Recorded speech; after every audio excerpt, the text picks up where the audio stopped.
Welcome, everybody. Thanks for attending. We are thrilled to have NPD with us again. We've missed an entire year, so this is a big catch up for us. 2020 going into 2021. We have our friends and cellmates, Don Mick and Kristen Classy Zumo, with us today to bring us some really critical information about what's happening in the intimate apparel market for 2020 and beyond. If we've got a large group of people listening to this. If you have any questions, we would prefer that you wait to the end. You can type into the Q&A area if you want, and or the chat. I prefer the Q&A area, and I will hold the questions to the end and ask them when they are finished. We are going to start this presentation with Kristen, and then she's going to turn the mic over to Todd. So I think we could start now, Kristen. Thank you. So here we're looking at some of the poll results. Just to quickly go over them, we have a third of respondents saying that they bought underwear, panties, 30% underwire bra, that's interesting, and 20% pajamas and loungewear. So you'll see that's a recurring theme throughout our presentation. So we'll get started. So for those of you who may not be familiar with NPD, we're a global market research company that spans across various industries. And through data, analytics, and industry expertise, we help guide our clients with the tools they need so they can measure, predict, and improve category performance. So as Ellen had said, I'm Kristen Classy Zumo, and I'm the apparel industry analyst at NPD. And I'm here with Todd Mick, the executive director of apparel. And tonight we'll be taking you through our overview of the apparel and intimates markets. We will discuss what happened in 2020, as well as our future indicators for where the industry is heading. And as Ellen had mentioned, it's been 2 years since we've presented a holistic view of the industry at Under Fashions Club. And what better time to provide insights than now? Now, I'd like to begin with a personal story, one that many of you on this webcast may relate to. So I think about March 10th, 2020 a lot. Now that date may ring a bell for a lot of you. It was the night of the Under Fashions Club Sustainability Panel at the Harvard Club. Now that was the last event that I've attended in person.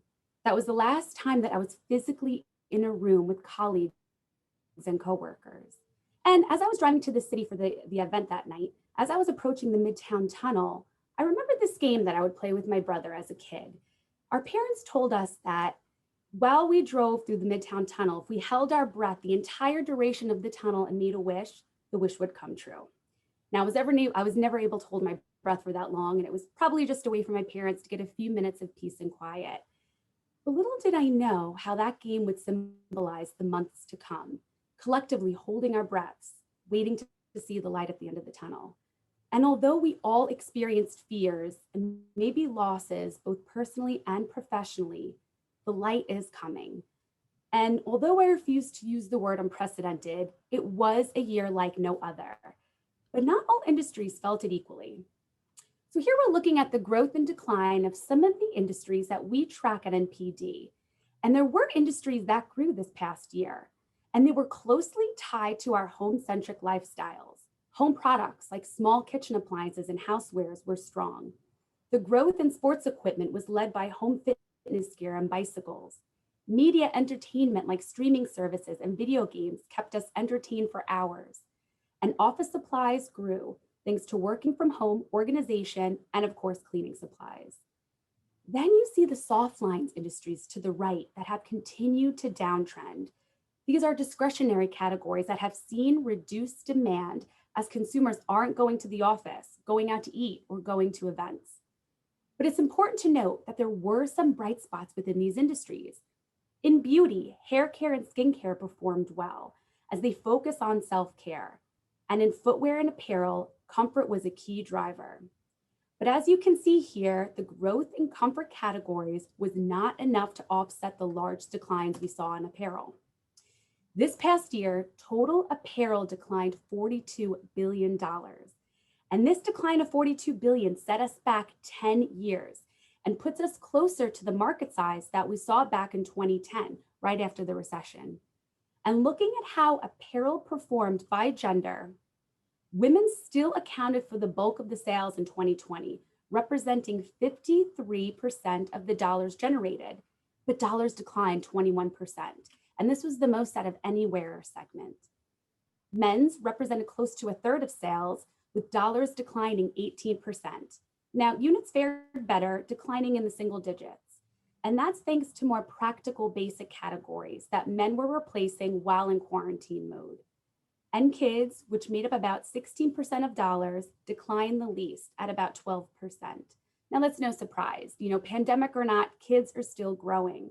And although their wardrobes may have been smaller this past year, apparel and basics still needed to be replenished. So now that I've set the stage on what happened in apparel, I'm going to take you through how shopping habits have changed this past year. Starting with, where did consumers shop? We saw huge shifts in our data this year.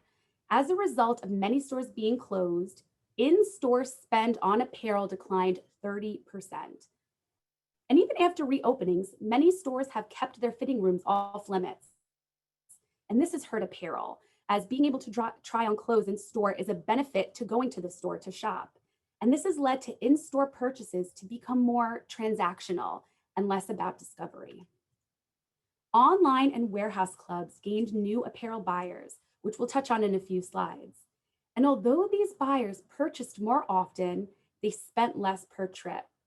Now, this could be due to the ease of access for both channels, especially for online shoppers who never bought apparel through this channel, but are now comfortable and confident to make multiple purchases online. And although apparel specialty and national chain stores each lost about 10% of their buyers actually spent more per purchase. These buyers are maximizing their trips into the store. Now, this was something we were talking about pre-pandemic. Consumers wanting to maximize that in-store shopping trip and get everything they need, as opposed to making multiple stops. And retailers are taking notice of this. Investments are being made to maximize the time we do spend in stores. For example, Kohl's announced a partnership with Sephora to offer shop-in-shops for beauty, while Target will do the same with Ulta. And Target has also done this with Disney in the past, and more recently announced that they're expanding their Apple offerings. So this could be maybe what the mall of the future starts to look like. Not multiple doors under one roof, but different shop-in-shops, different destinations, all in one door. But this year, we did see growth within a matter of months that normally would have taken years, and that came from online.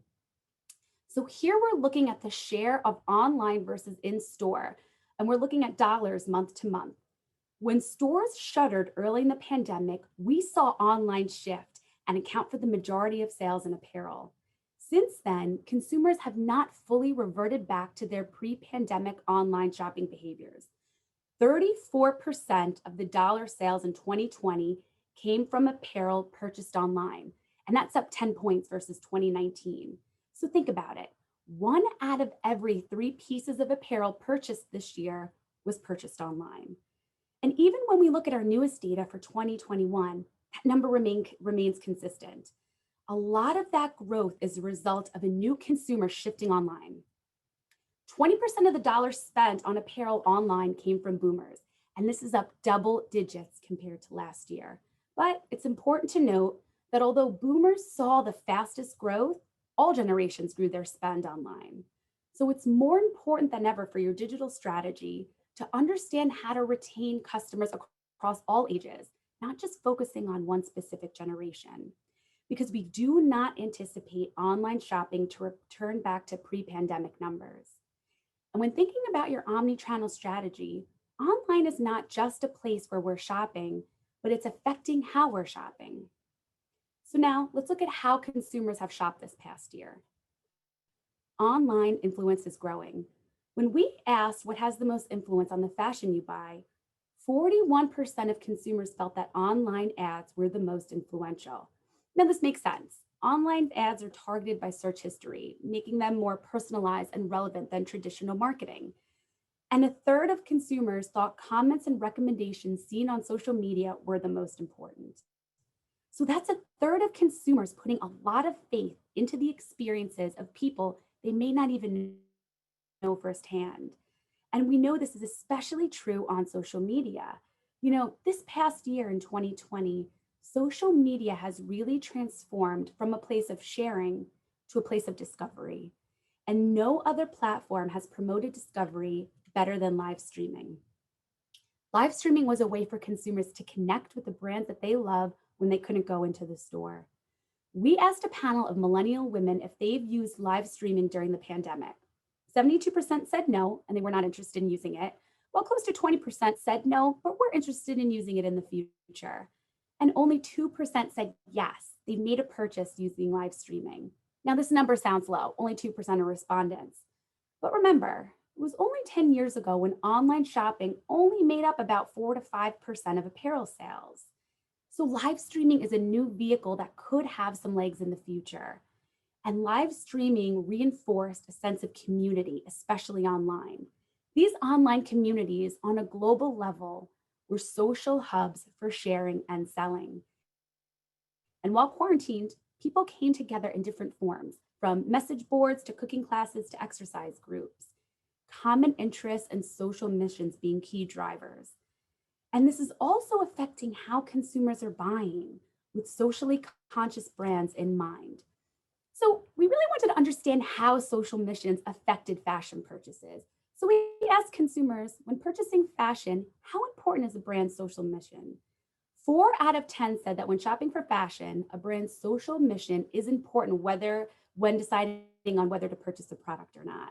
And digging into these respondents a bit, 45% were female, and an equal amount were Gen Z and Gen X. So this is important. An equal amount were younger and middle-aged consumers. Could younger generations be influencing their parents, influencing their aunts and uncles on social issues and socially conscious brands to purchase from? And now when connecting with your consumers, authenticity is key here. Because while consumers may be supportive of a brand that aligns with their beliefs, half have also said that they have not made a fashion purchase because they did not support a brand or retailer's social position. Again, really honing in on that authenticity factor. Retailers have been aligning their efforts with those that support DEI. That's diversity, equity, and inclusion. It's about supporting minority-owned brands, offering intimates that reflect a full spectrum of skin tones, and providing styles that celebrate her body. Now, some retailers are calling this out in store and online, and this is ultimately how we're changing how we're shopping on all platforms. And just as how we're shopping has changed, how we're paying has evolved. Many brands have initiated partnerships during the pandemic to offer split payment options to their consumers. These options were heavily promoted, seen as another purchasing incentive aside from discounting. And consumers have taken notice, with about 1 in 10 planning on using one of these payment options in the future. And Afterpay has recently rebranded itself, starting a loyalty program, reiterating that the benefits to the consumers are going far beyond just payment options. So we talked about where consumers were shopping this past year and how our habits have changed. So what did they buy? This year, consumers were on a quest for comfort. We were staying home and looking to combat stress and find whatever way we could to feel better. And in 2020, HomeSense grew in the prestige beauty category, with candles up 21%. Electric blankets and slippers were also up around 60%. And for apparel, no surprise, sweatpants grew 13%. Now, this movement towards comfort is being driven by 4 key themes. That's work from home, an emphasis on stress relief, health and wellness efforts, and an overall casualization shift, a shift that we've actually been seeing for a number of years now. So over the past few years, we've asked consumers the same questions. We wanted to know what is most important to them when buying clothing. Now, comfort continues to increase its dominance.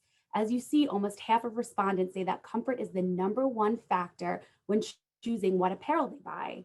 Now, that's almost double those who find price as most important. And we know that consumers who are buying comfort, who are buying activewear specifically, are investing more in those pieces.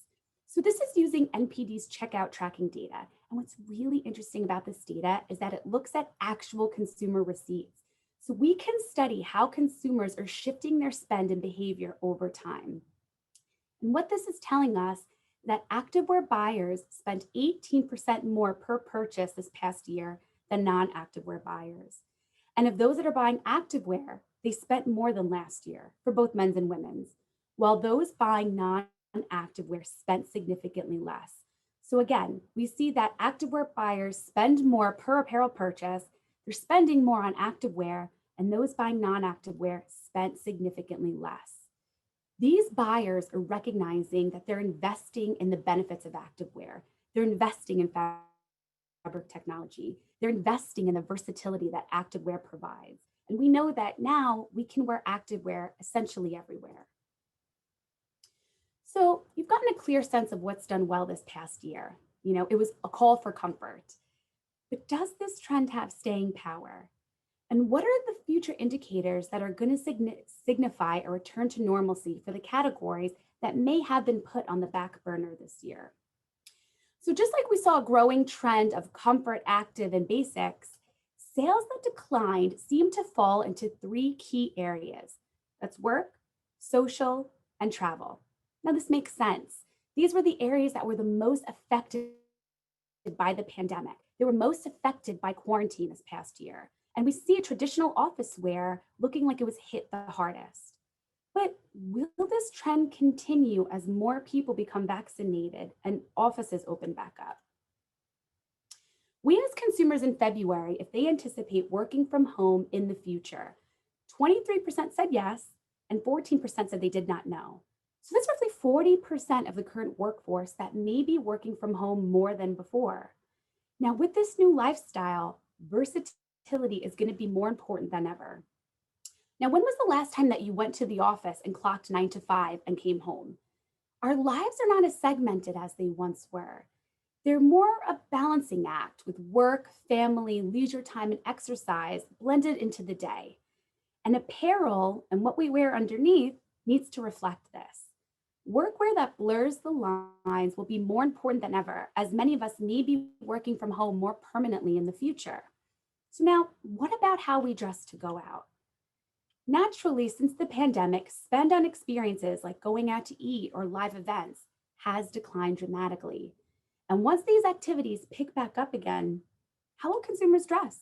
Do we even miss getting dressed up? Well, it depends on who you ask.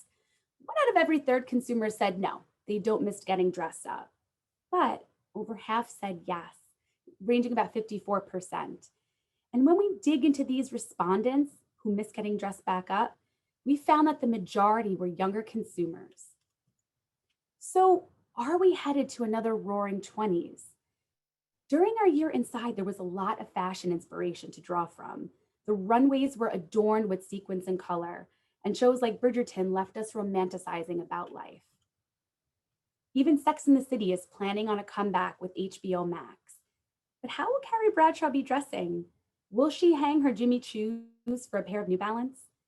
Or could this be signs of the fashion reboot many of us, or based on the earlier slide, 54% of us are yearning for?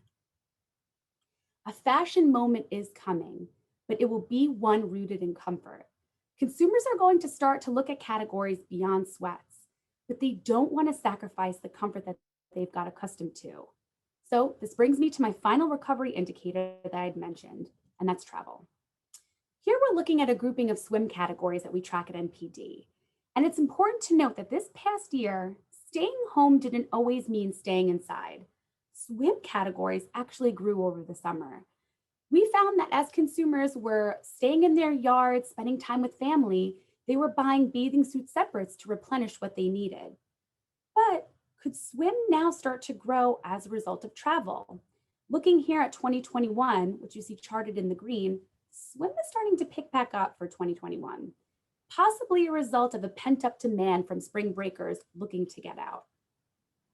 And there is a growing comfort level with traveling again.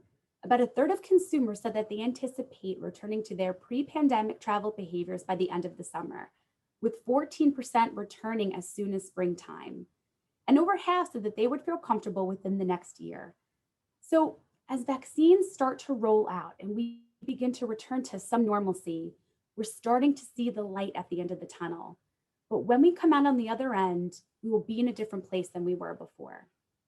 Now, I'll turn it over to Todd to talk about how intimates and men's underwear performed in 2020.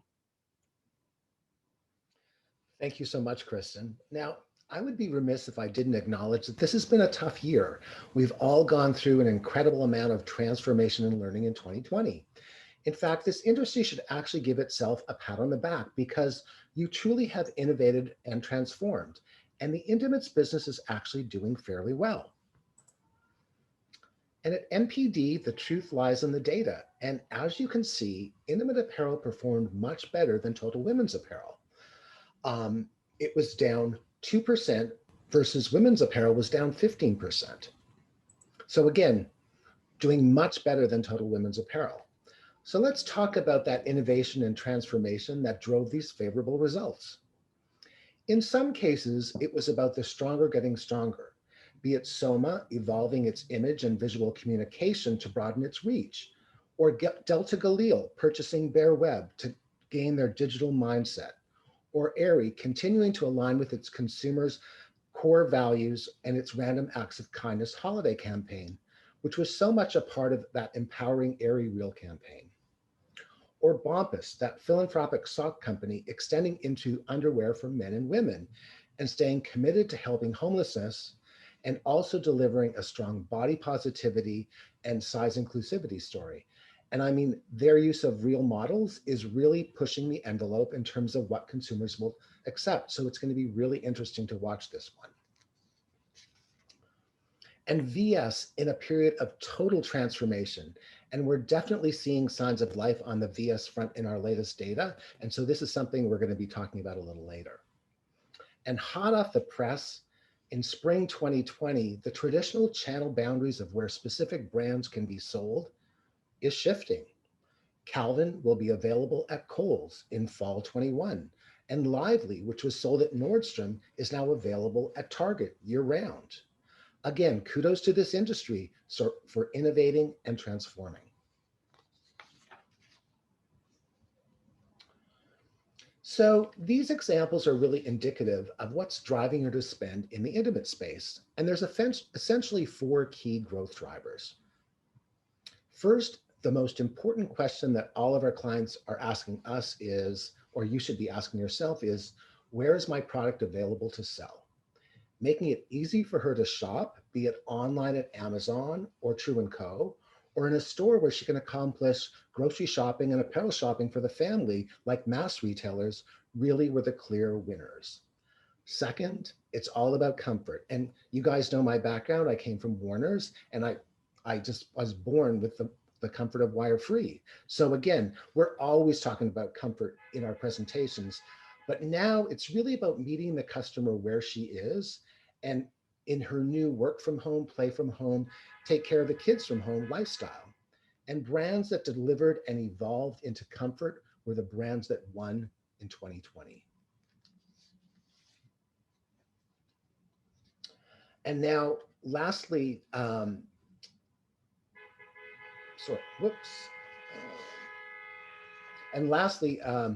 sorry, there's some some car horns going off in the neighborhood. Lastly, and this is a favorite of Kristen and mine, brands and retailers that supported the values of consumers won. Strong messaging about inclusivity, body positivity, female empowerment won. Be that Soma for the Gen X and Boomer or Parade for Gen Z. And this is happening at all age segments and is here to stay. So it's really, really interesting. And Kristen and I just fielded some research on the importance of social issues for consumers. And we're happy to report that body positivity and size inclusivity was one of the top factors in deciding to purchase a brand or make a fashion purchase. So again, body positivity and size inclusivity is really, really important to today's fashion consumer. So again, let's dig into the numbers. And as you can see in the business in 2020, it took a dip of about 1.1 billion with total sales of 11.3 billion. There's definitely been a trade-off between non-sport bras and sport bras. Panties were fairly stable, and of course shapewear, which is an event-based category, fared not as well. But again, we're seeing really interesting things in spring about the shapewear business, and we'll talk about that later in the Q&A. Breaking down the categories, we see that in fall 20, non-sport bras were down 4%, panties were down 1%, which essentially is flat, and sport bras grew by 14%, reinforcing the customer's need for comfort when working from home, playing from home, and working out from home. And when we look at the channels where consumers chose to shop, we saw that the top 3 growing channels being mass retailers, e-commerce pure play, like Amazon and ThirdLove, and off-price retailers as consumers continue to love the thrill of the treasure hunt. And speaking of e-commerce growth, the intimates business, an already fairly developed DTC business. Now again, pre-COVID, it was hovering around 25%, so 1 in 4 bras were sold online. In prime pandemic timeframe in spring Q2 in 2020, it rose to 46% and then plateaued down to about 35-34%. And this is really a rapid acceleration of the desire for the consumer to shop online. And when we think about it, it's a 10% increase over less than 6 months, which is kind of phenomenal. And utilizing our checkout tracking service, which again uses consumer receipts and tracks their purchases over time, we can see that the top 4 online retailers were Amazon, Victoria's Secret, Lane Bryant, and Aerie. No big surprises there. And when we dig a little deeper into the retailers that won, we see how important it was where you were available determined your success. If you were in stores that were open during the COVID timeframe, your brand and business was good. I would be remiss if I didn't point out that Aerie, a mall-based retailer, was actually up 8%, which is phenomenal performance for, again, a mall-based specialty retailer. And Victoria's Secret, Victoria's Secret deserves a special shout out as a retailer and a brand that transformed and evolved. A new CEO, a new CMO, hints at more ethnic diversity and size diversity, and their pink business was very strong. And this slide really exemplifies the transition of VS and its new strategy. In 2018, the last time they did their Victoria's Secret fashion show versus 2020, using more realistic models, heathered tones, no sparkles, no glitter, just real consumers, and it's working. So while I can talk about the transformation, it's really interesting to see in the numbers. Again, in prime pandemic time frame, their market share dropped to 16%, but in fall, we're seeing that recuperating back up to 19%, and data's coming out this week, and we think it's going to be even better. And we also think it's interesting their collaboration with Chloe Ting, again, connecting with a younger, more ethnically diverse consumer. So this is one we're going to watch. And again, I talked about Aerie's success, and what's really interesting here is what's happening at Aerie is it's really transforming into a true lifestyle brand, much more than an intimates brand. There's sweaters, there's puffers, there's sleep, there's lounge, there's those amazing leggings that everyone on my team has. And again, it's really amazing. And what I think also is some merchandising magic is the fact that with all this category expansion, they still grew their core business in bras and panties. So again, phenomenal business here. So why are brands like Aerie going after millennials? Well, they represent about 36% of total intimate sales, and they're growing. The same can also be said about boomers who really embrace the online shopping and have seen their intimate sales grow by almost 1 full share point. And again, it's really not either or, it's about millennials and boomers. And these insights show us that intimates growth is for everyone, and it's why I wanted to share this next slide on wellness, because wellness is really for everyone. At the very high end, there's Lululemon, who embraced their customers' workout from home life with the acquisition of Mirror. and the fact that Peloton sales were through the roof in 2020, with more bikes being bought for in-home rides than ever. Or to Aerie providing free home workouts with Melissa Wood. And I also want to be sure to mention Soma, bringing their wellness collection to their consumer. And Belk, a traditional department store, putting in a vitamin shop to capitalize on the wellness trend. And again, the point here is wellness is for everyone, not just Gwyneth Paltrow and the Goop crowd. And another wellness trend, and really important to the intimates business, is the sleep category. And sleep has been a power COVID category. Here we see it growing almost $1.2 billion in sales in the past 3 years, which is amazing. And we wanted to highlight a retailer that's doing a really good job catering to their unique consumer, which tends to be a little older. And they've done a great job of mixing in regular apparel pieces with their sleep pieces to create a total coordinated outfit, which is so much part of the Soma experience. And as a special treat, we'd like to share NPD's future forecast for the intimates business. This forecasting is done by our analytics team as part of the Future of Apparel forecasting tool. And they predict what will happen to the intimates business over the next 3 years.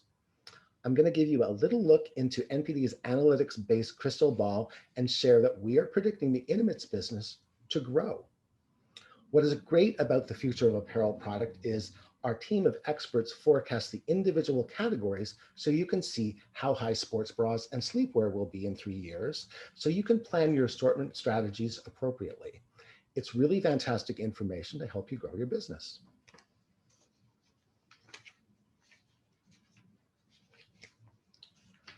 So now I'm going to talk a little bit about men's underwear.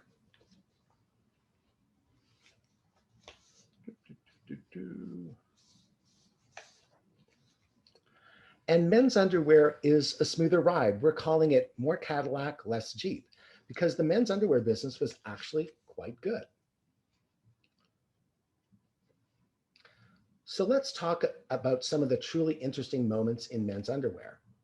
Collabs and sports celebrity brands are here to stay, be it CK doing a collab with Kith, Superdry having a Brazilian soccer star, be it spokesperson, or Fruit of the Loom doing a collab with Russell Athletic and Hugo Boss.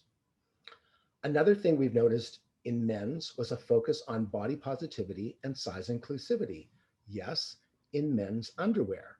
A big shout out to Savage Fenty and Rihanna, and Bompus again for using real men of all shapes, sizes, and ethnicity.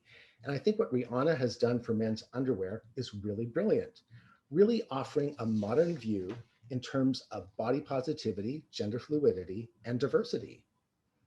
And lastly, 2 big names with 2 big ideas. Nike launches a men's underwear line with a broader appeal and a broader distribution at Dick's, Macy's, and Kohl's. And they've always had underwear, but it's been very technical. And this is really competing with the Jockeys, the Hanes, and the Fruits of the world. And then Hanes announces an engineered pouch a la Saks, bringing that innovation to the masses. And I'm a big Saks fan, so it'll be interesting to see if this innovation works across a broader consumer segment.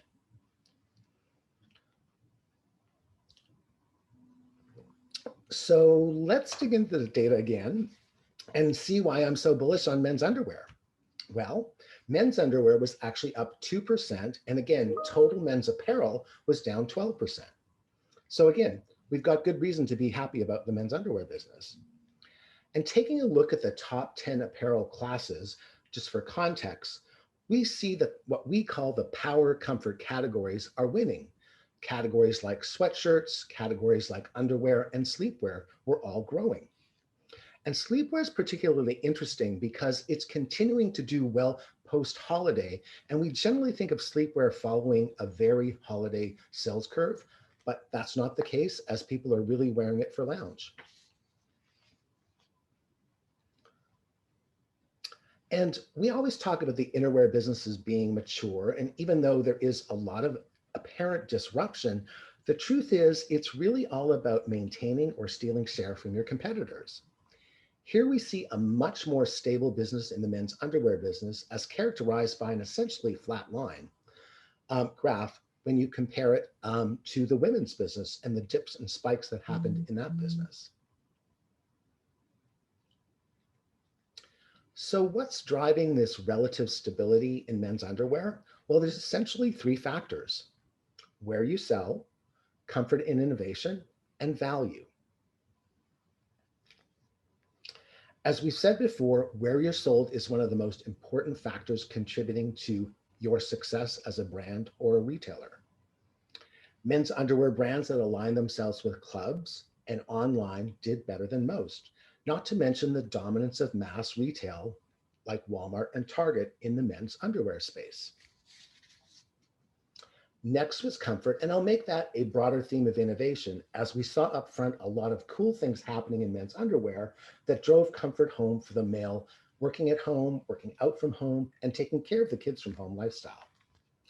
Lastly, and not surprisingly, value in an economic pandemic played a role. And I'll also say further value added related to the innovation played by both mass brands as that delivered comfort benefits and higher end brands like Saks and Tommy. And these were real winners in the COVID timeframe. And definitely the rise of pre-packs, I think we saw them up to 20 packs in Costco, definitely contributed to the value story here. So let's take a look at our data and see what channels the men's underwear consumer did indeed shop. Well, here we see the dominance of mass at 34% of the total men's business. And remember, there's no Victoria's Secret of men's underwear. So again, mass is the real dominant player. Next in line is e-commerce pure plays, which is predominantly Amazon at 17% of sales. And this channel grew 4.4 share points, which is huge. And the third player was clubs like Costco, again, growing 2.5 share points. The next slide just breaks down further by retail, and we see that Walmart, Target, and Amazon and Costco are all the growing nameplates in the men's business. And one of the most compelling insights that we get to use our consumer panel data for is that we get to see generations and see what age groups drove sales in a given category, like men's underwear. And here we see a similar pattern in men's as we saw in women's intimates, that it's not either or, it's and that it's the and is millennials and boomers. And here we can see millennials grew 3.5 share points and boomers grew 2.7 share points, which is significant growth for that age group.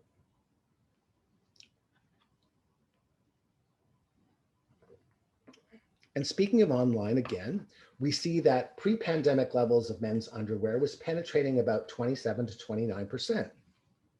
Q1, men's underwear popped up to 37% and then plateaued down to about 34%. And and one of the things that our clients are always asking us about is sort of how high is it going to go in the future? And so we kind of look to a category like footwear, which has been more developed and a very size intensive category, just like intimates and men's underwear. And so we're thinking about 40% is how high it's going to go. And that's about as far as comfortable we're forecasting in the future. And then when we pair the growth of online with the generational segments, we see that boomers became very comfortable shopping online during the COVID timeframe and increased their share of online shopping by 5.6 share points. As we said, boomers became very comfortable shopping online for groceries and expanded that habit into fashion replenishment items like underwear and intimates. And one of the fun facts always quoted in men's underwear ever since I started NPD 7 years ago was that 70% of men's underwear is bought by women, a fact I'm sure many of you in this audience have a personal experience with. Then the past couple of years, with the Mack Weldons and the Tommy Johns and the Saks of the world, marketing more intentionally innovation to men, the tides turned and we saw growth in men shopping for their own underwear. In COVID, the tides turned again, and we saw a growth of 18% of females buying men's underwear. So really important for marketers and brands alike to understand. And so we'd like to leave you with what we think are the key takeaways you should be thinking about for future success. So Kristen, what would you like the audience to take away? So, our future of apparel forecasting service that Todd had mentioned earlier predicts that total apparel could recoup about a quarter of the losses that we experienced in 2020, with most of the gains coming from the second half of the year. Versatility and comfort will still play a big role as our temporary quarantine routines may become more permanent. And e commerce growth will level off, but we will not go back to those pre pandemic levels. The convenience factor just ranks too high, especially for the new consumer now comfortable shopping online. And what I want you guys to take away is that Intimates is winning by understanding the consumer's lifestyle and bringing them the right comfort-oriented product where it's convenient for her to shop in an engaging way is the way to win. And again, we see more good news in the future. And lastly, and now this is a Marshall Cohen quote, so I can't take credit for this, but I'm going to give him proper sourcing because it's brilliantly simple and brilliant. Basics maintain volume, innovation grows volume. Innovation is a winning strategy, and this industry is built on it, be it product, marketing, or how you engage in a virtual world. There is business to be had, transform, innovate, and honestly continue to amaze, as all of you on this call do every day. So thank you very much. So thank you very much, Todd and Kristen. We appreciate your great input. I'm looking on the screen now. I want to know more about NBT and how we support the industry. Okay, that's just from you. If you guys have any questions or answers, you can put them in the chat or you can put them in the Q&A. I would like to say one thing I find very interesting about this presentation. I work closely with Todd and Kristen in the past. They tend to concentrate on the macro level. They dig down. You have to dig down in order to get to deal with the macro level of huge, big businesses. And I have my personal focus is with the specialty stores.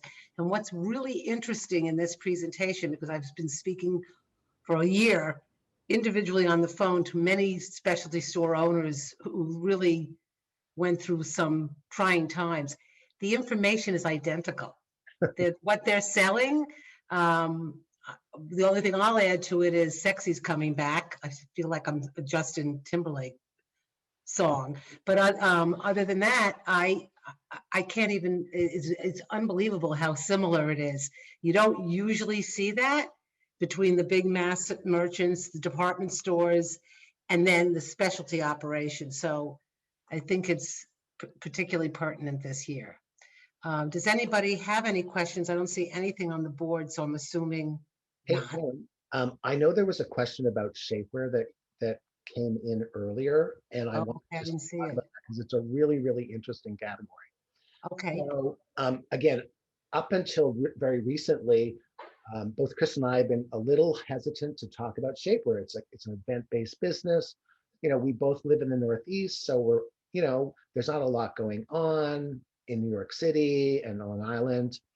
But one of the things that we learned, and we looked in the data, and when we looked at it regionally, we saw that off the coast, shapewear was selling. And so in other parts of the country besides the Northeast, weddings are happening, proms are happening. It's much more open. And so what we're noticing is that shapewear actually is doing quite well. And again, the data just came out today, actually. So it's sort of hot off the press, but we're surprised how the rebound of shapewear. And again, it's been confirmed by some of our conversations with our retailers that things are turning around, which is pretty interesting. Adding to that is a conversation that you and I had prior about the whole smoothing mentality. So it's a different kind. Shapewear has evolved also. The category has evolved into a smoothing comfort category.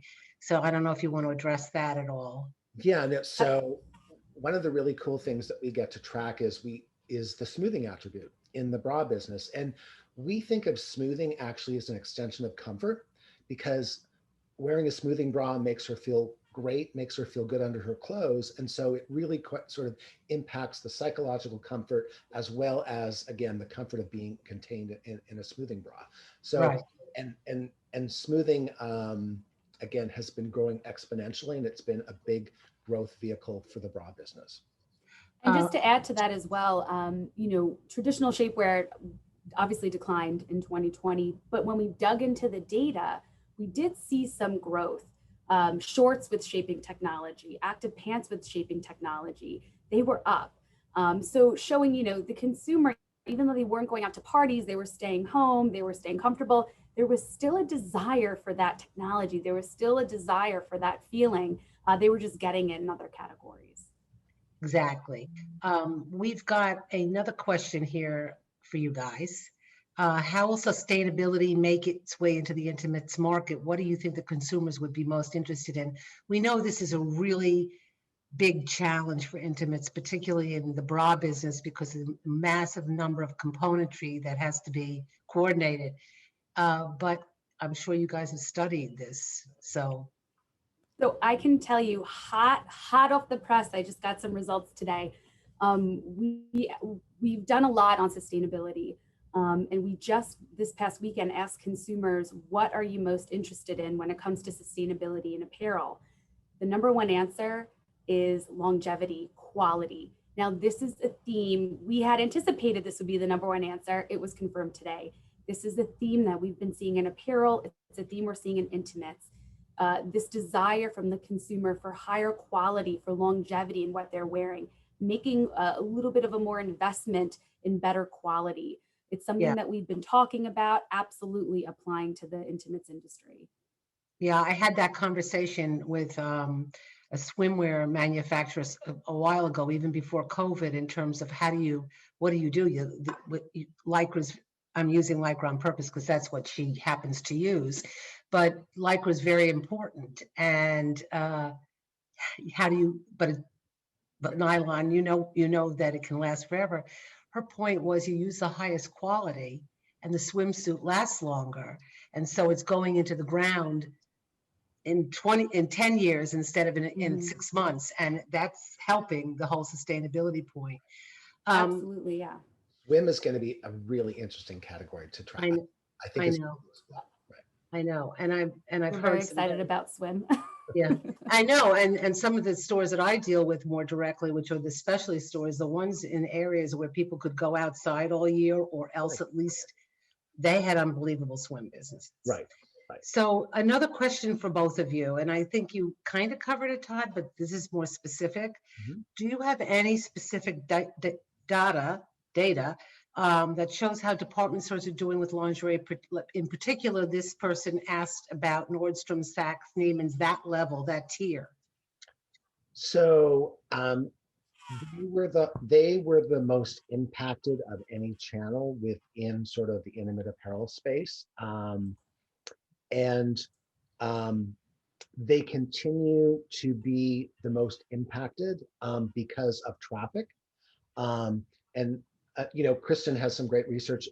Consumers are still hesitant to go into malls where department stores are located in. They like more off-mall locations. There's a preference there right now.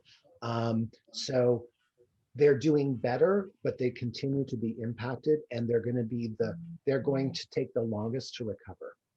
Now the interesting thing, the interesting thing that I think we're going to be looking for is there's a lot of pent-up demand, and there's a lot of the better consumer has money. So the better intimates consumer actually has money, but they may be going directly to the brand or through the .coms.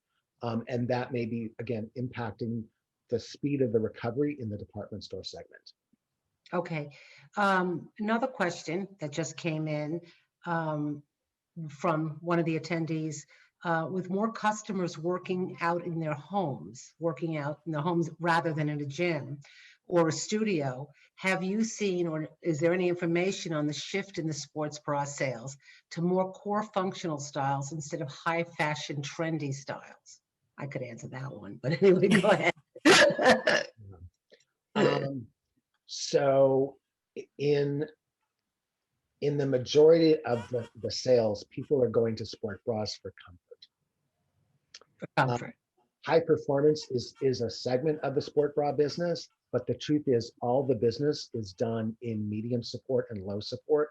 And the growth is happening in more casual comfort lounge sport styles. And you see that in some of even the major athletic brands.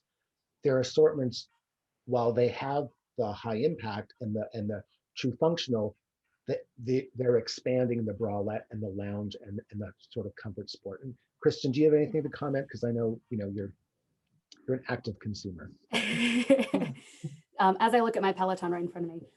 So I will say, the great thing about NPD is that we collaborate a lot with other industries that we track, one of them being sports equipment. And our sports equipment analyst, we were recently talking about it this week, in fact, that, yes, we did invest in at-home gyms. We did invest in working out from homes. And, we will continue to do so, but there's a little bit of a stickiness that will start to go away. Consumers will look to get the most out of that investment. Again, buying a Peloton, buying a treadmill, his thoughts are about a year.